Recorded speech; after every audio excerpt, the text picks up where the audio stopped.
You wake up in a stone room. It's cold, it's dark, and you need to use the bathroom. There's no bathroom. There's a hole in a wall, a narrow stone chute that drops straight down the outside of the castle, and beneath it, whatever's been collecting there for days, sometimes weeks, that's it. That's the toilet. No flush, no water, no separation between you and everything that's fallen down that chute before you. Now, picture doing that every single day of your life, in every season, in a world where nobody yet understood that what was collecting down there could kill you just as easily as a sword could. This isn't an exaggeration for effect. This was normal, and it quietly killed more people than almost anything else in the medieval world. Let's start with what a toilet actually was, because the reality is stranger and more mechanically simple than most people imagine. In castles, the standard setup was called a garderobe, a small stone alcove built into an outer wall with a seat carved from stone or wood positioned over a vertical shaft.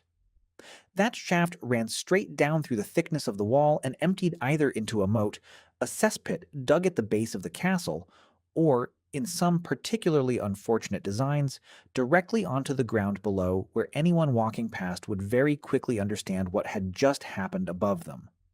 There was no mechanism, no water, no separation.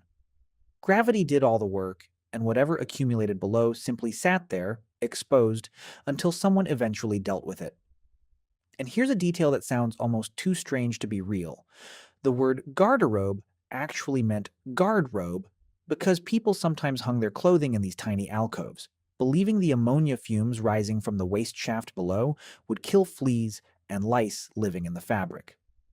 They were, in a very real sense, storing their clothes in a functioning outhouse on purpose, and it may have actually worked, which tells you a lot about how strong those fumes really were.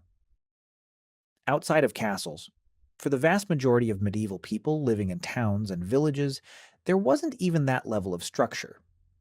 Most households used a simple wooden chamber pot kept indoors, emptied by hand each morning, or a shared outdoor privy positioned over a pit dug into the ground, sometimes shared between multiple families on the same street.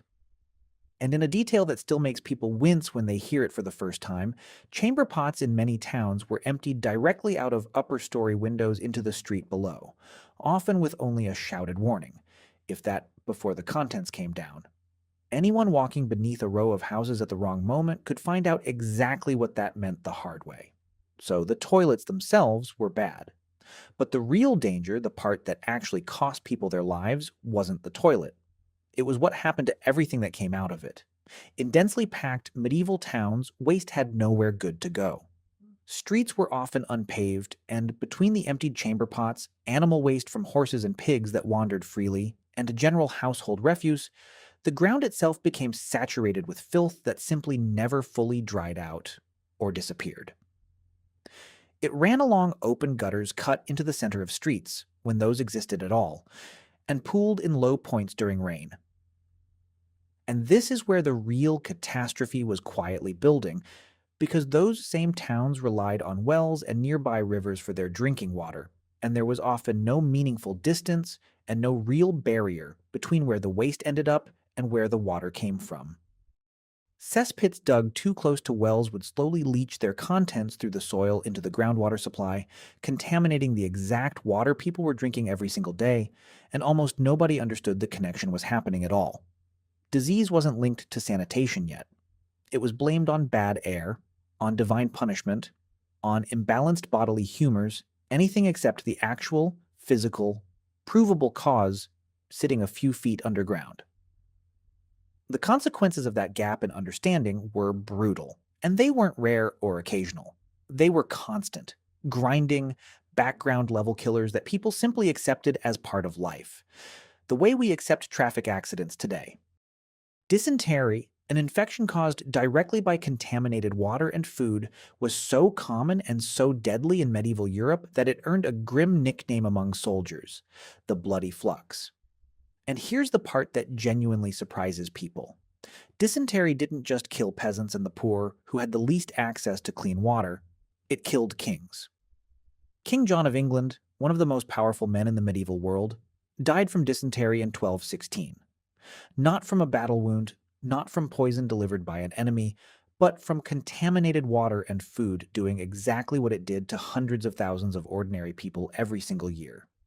Entire military campaigns throughout the medieval period lost more soldiers to dysentery from contaminated camp water than they ever lost in actual combat.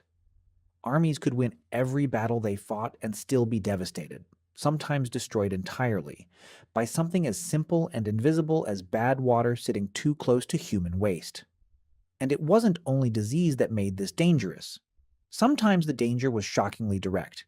There are documented medieval records of people falling into cesspits and drowning, sometimes in their own homes, sometimes in shared privies that had grown large and deep over years of use without ever being properly emptied. In one particularly grim account from medieval Germany, a group of people using a privy built over a cesspit fell through a rotted wooden floor and drowned in the waste below when the structure gave way beneath them. It sounds almost too dark to be real, but it's documented, and it wasn't a singular freak accident. Poorly maintained pits, rotting wood, and waste that had accumulated for far too long made this a real, recurring risk in crowded medieval towns. Someone had to deal with all of this, and that job existed, and it was exactly as brutal as it sounds. Gong farmers, sometimes called night soil men, were the people whose entire profession was climbing into cesspits after dark and manually removing the waste that had built up, hauling it out by hand, bucket by bucket, then carting it beyond the town limits.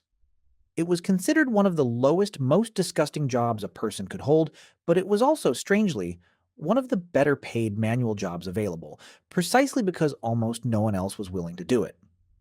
Gong farmers frequently died on the job.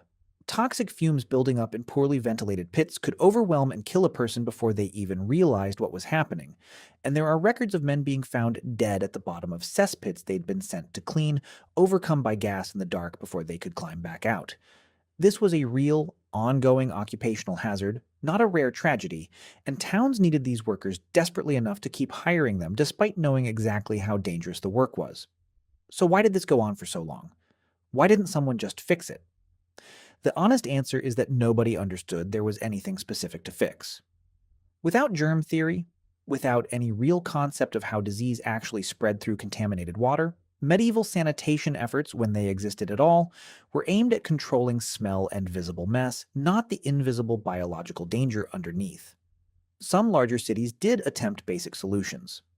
London and other major towns built public latrines over rivers, which sound like progress until you realize this meant simply moving the contamination problem directly into the water supply that towns further downstream were relying on for their own drinking water.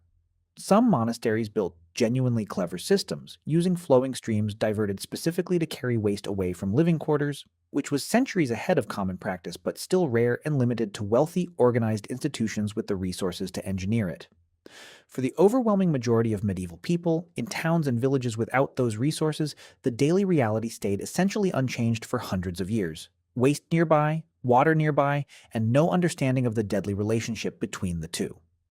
It genuinely took until the 19th century, hundreds of years after the medieval period ended, for scientists to definitively prove the connection between contaminated water and disease, and even longer for widespread sewage systems and clean water infrastructure to actually reach most people. Which means for an almost unimaginable stretch of human history, something as basic as using the bathroom carried a real, measurable chance of eventually contributing to your death, and virtually nobody living through it ever understood why. Tonight, you're going to use a bathroom with a door that closes, a toilet that flushes clean water away in seconds, and a sink with water you can trust enough to drink straight from the tap without a second thought. None of that required courage or luck.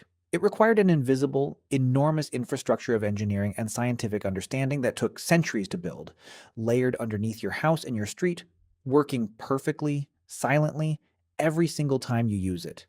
You will never fall through rotted wood into a cesspit.